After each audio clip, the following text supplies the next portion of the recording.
एक deadly virus का इलाज ढूंढते ढूंढते एक साइंटिस्ट ने ऐसी खतरनाक बारिश बना दी जिसमें भीगते ही लोग दर्द से चीखते हुए मरने लगे और कुछ ही दिनों में एक के बाद एक पूरा शहर नक्शे से गायब होने लगा। ये तब की बात है जब ये सब शुरू नहीं हुआ था। डेनमार्क की एक यूनिवर्सिटी में सिमोन नाम की लड़की अपने एग्जाम के लिए जल्दी जल्दी क्लास की ओर जा रही थी।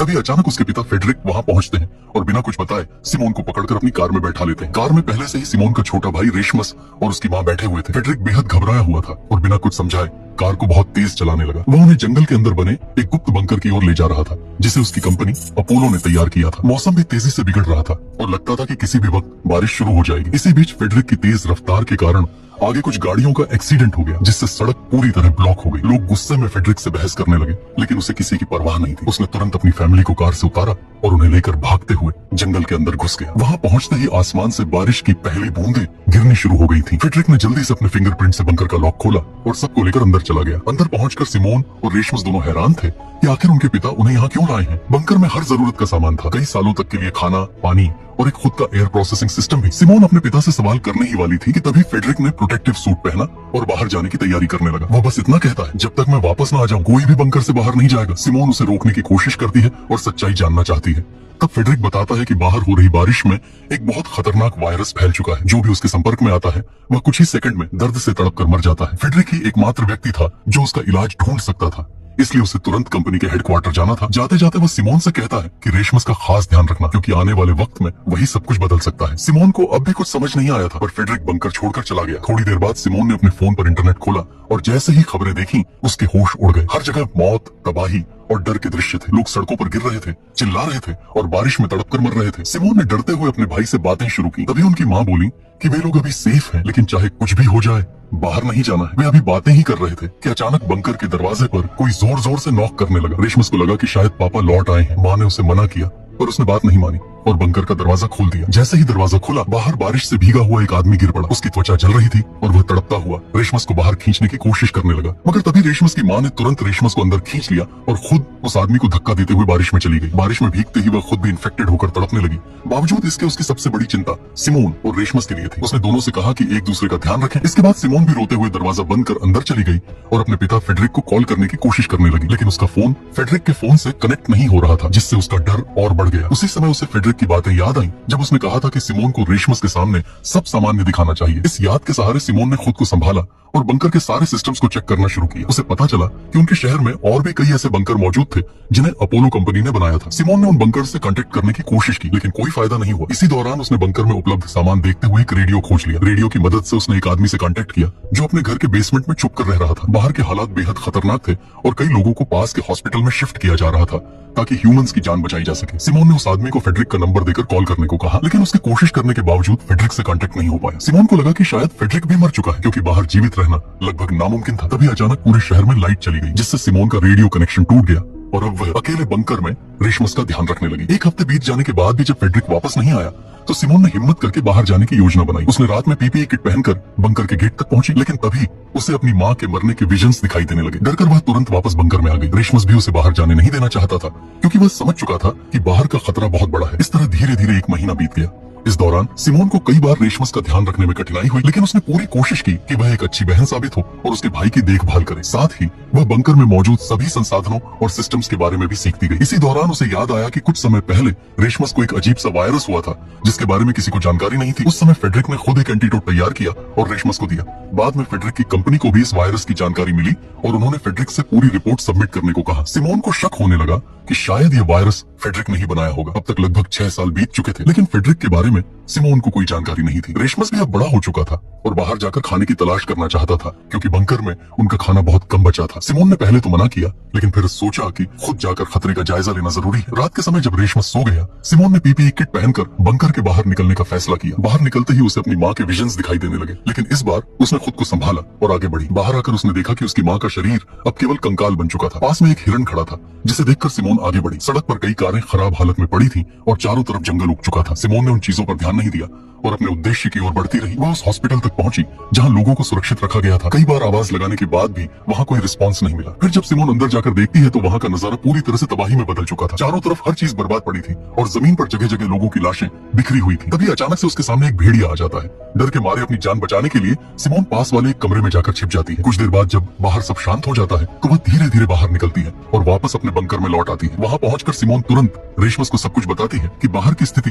पहले से कहीं ज्यादा खराब हो चुकी है। अब अगर उन्हें जिंदा रहना है तो इस जगह से निकलकर किसी और बंकर में जाना पड़ेगा जो इसी सिटी के अंदर कहीं मौजूद है। ये सुनकर रेशमस अगले ही दिन सिमोन के साथ बाहर जाकर दूसरा बंकर ढूंढने का डिसाइड करता है। वो दोनों अगले दिन निकलने की तैयारी करके सोने चले जाते हैं, लेकिन रात में अचानक कुछ गड़बड़ होने लगती है। बंकर का ऑक्सीजन लेवल तेजी से गिरने लगता है और दोनों में से किसी को भी इसका अंदाजा नहीं होता। कुछ ही देर में सिमोन कम ऑक्सीजन की वजह से बेहोश हो जाती है, मगर किस्मत से रेशमस को सही समय पर अलार्म्स की आवाज सुनाई दे जाती है। वह तुरंत सिमोन को उठाता है और उसे लेकर जल्दी से बंकर के बाहर भागता है। अब वह दोनों बिना पीपीई किट के बाहर आ चुके थे, लेकिन हैरानी की बात ये थी कि उन्हें किसी तरह की परेशानी महसूस नहीं हो रही थी। इसका मतलब साफ था, अब वो बिना सूट के भी बाहर सर्वाइव कर सकते थे। लेकिन तभी अचानक कुछ लोग उन्हें गन पॉइंट पर ले लेते हैं। असल में यही लोग थे जिन्होंने सिमोन को पहले बाहर घूमते हुए देखा था और जब वह वापस बंकर में लौटी थी तो इन्हीं लोगों ने उनकी ऑक्सीजन सप्लाई को बंद कर दिया था ताकि दोनों को होस्टेज बनाकर अंदर का राशन लूटा जा सके। वो लोग सिमोन और रेशमस को गन पॉइंट पर अंदर के एक कमरे में बंद कर देते हैं और खुद बंकर में खाने पीने का सामान ढूंढने लगते हैं। लेकिन क्योंकि सिमोन और रेशमस का राशन पहले ही खत्म हो चुका था, उन्हें वहां कुछ भी नहीं मिलता। यह देखकर उनका लीडर मार्टिन गुस्से में आकर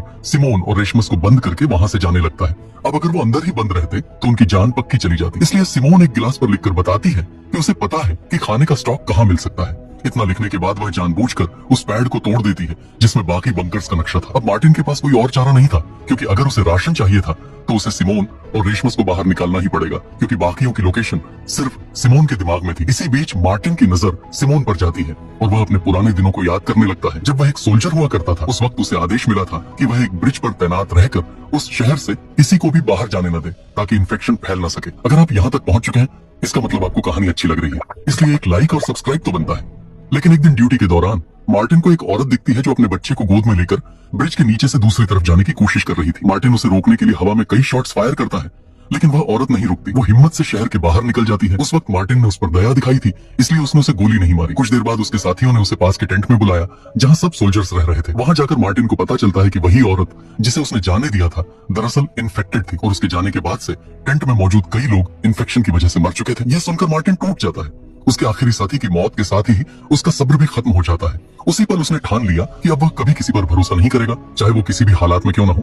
अब उसके लिए सर्वाइवल ही सबसे बड़ा नियम था। इतनी बातें याद करने के बाद मार्टिन प्रेजेंट टाइम में वापस आता है और सिमोन की डील को एक्सेप्ट करने से साफ इनकार कर देता है। लेकिन उनके पास खाने का कुछ भी नहीं बचा है और बिना फूड के वो ज्यादा दिन तक सरवाइव नहीं कर पाएंगे। यह सोचकर आखिरकार मार्टिन को सिमोन की बात माननी पड़ती है। वह सिमोन और रेशमस को आजाद करवाकर अपने साथ बाहर ले जाता है। कई सालों बाद जब सिमोन और रेशमस बंकर से बाहर निकलते हैं तो बाहर की हवा और रोशनी देखकर दोनों के चेहरे पर राहत झलक उठती है। इतने लंबे समय बाद बाहर आना उनके लिए किसी चमत्कार से कम नहीं था। थोड़ी देर बाद जब वे मार्टिन और उसकी टीम से बात करते हैं तो उन्हें पता चलता है कि अब दुनिया में फूड और वाटर की इतनी कमी हो गई है कि लोग जिंदा रहने के लिए इंसानों को भी मारकर खा रहे हैं। ये सुनकर सिमोन और रेशमस दोनों के होश उड़ जाते हैं। तभी अचानक कुछ दूर एक और ग्रुप नजर आता है। वो लोग अपने थर्मल सेंसर ड्रोन से इलाके में इंसानों को ढूंढ रहे थे ताकि उन्हें पकड़कर मार सके। ये देखते ही मार्टिन ने झट से सबको एल्यूमिनियम फॉइल से ढक दिया जिससे उनकी बॉडी हीट ड्रोन कैमरा में दिखाई न दे। लेकिन पास में ही दो और सर्वाइवर्स मौजूद थे जिनमें से एक लड़की भागते हुए सिमोन और बाकी सबके सामने आ जाती है। सिमोन उस लड़की की मदद करना चाहती है, लेकिन मार्टिन साफ मना कर देता है। वो कहता है कि किसी अजनबी की मदद करना